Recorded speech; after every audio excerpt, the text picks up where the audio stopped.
want you guys to come along with me on a nice little casual ride today as we discuss EV battery technology. Because in my opinion, the battery, these things right here, are what is currently making your e-bike suck. While battery technology has improved quite significantly over the past decade, 2 decades, it's still not anywhere as good as most of us like to believe. And that primarily comes down to energy density. I don't know it off the top of my head, but a gallon of gasoline, for example, I know is many times denser than an equivalent battery.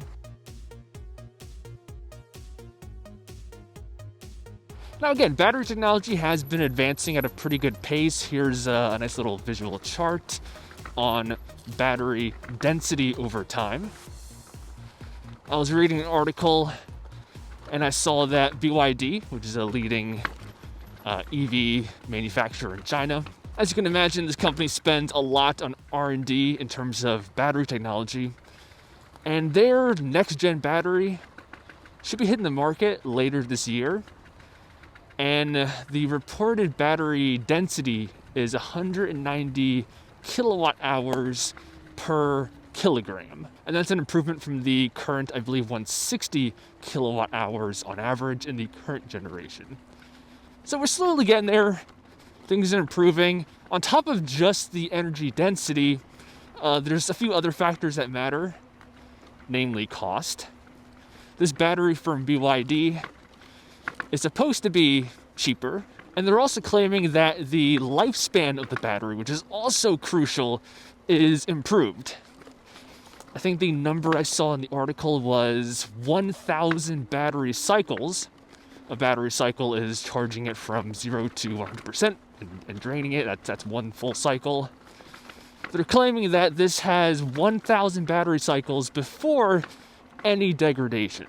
Even though the average cost per kilowatt hour is trending down, more recently it is kind of, I don't want to say stabilizing, but the pace of decline, becoming cheaper, is slowing down a little bit, I noticed via my research. And that's fine, because as the price has been coming down, the quality of the battery, the energy density, and the lifespans have been increasing. So the charts kind of go in opposite directions. Now I want to do a quick calculation, because when it comes to my batteries here, I have 2, each one is roughly 10 pounds, and the combined power here, or the energy, is 2,160 watt hours.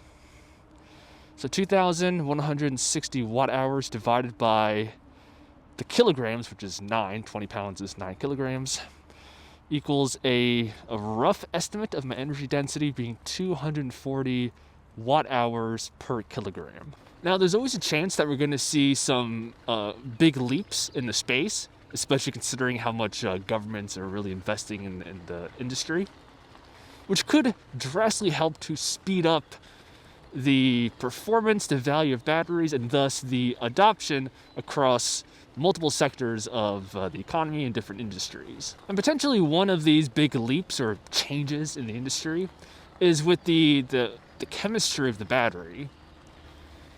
So I've been noticing that lithium iron phosphate batteries versus lithium ion batteries, which is like a subgroup with a slightly different chemistry, is starting to gain more market share in the market. This trend only seems to be accelerating. Their energy density is super similar to lithium ion, but their lifespan is significantly longer, and that's the main advantage of this chemistry battery.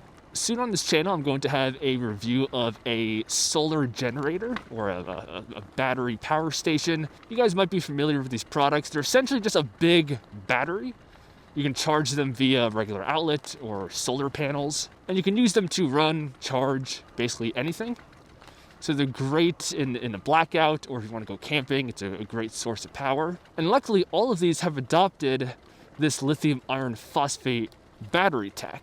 And these batteries can last a super long time because of this chemistry. I think I usually see numbers of like 10 years or 3,500 charge cycles. So lithium iron phosphate is potentially one of these big breakthroughs. It's something I look for in my batteries Unfortunately, the other two areas, the energy density and the cost, is still a little bit lackluster when it comes to the expectations of the average person. So for example, this unit I have here, which I will have a full dedicated review of very soon on the channel, has a capacity of just over 1100 watt hours. I have this little 500 watt desk heater I've been using to test out this battery. And on battery power alone, this $600 to $700 solar generator can only keep this heater going for about a little bit longer than 2 hours. Because electricity is always in time increments of usually 1 hour. So 500 watt heater is 500 watts per hour. This battery being just over 1100 watt hours could supply double that for 1 hour or 500 watts for 2 hours. And I think that kind of puts into perspective where battery technology is today. It's just not as advanced as I think the average person assumes. And that's a big reason why electric bikes and EVs more generally haven't really taken over the world yet. But again, I think the trends here are positive, especially considering all of the initiatives and spending companies and governments are really pushing these days. And I think in 10 years' time, I could easily remake this bike and have double the range, a much longer lifespan, to the point that I don't really even have to think about battery degradation. And the whole thing will probably cost less too. And at that point, EVs will become much more mainstream because they'll just be more competitive than gasoline cars. So that's my TED Talk on the state of battery technology.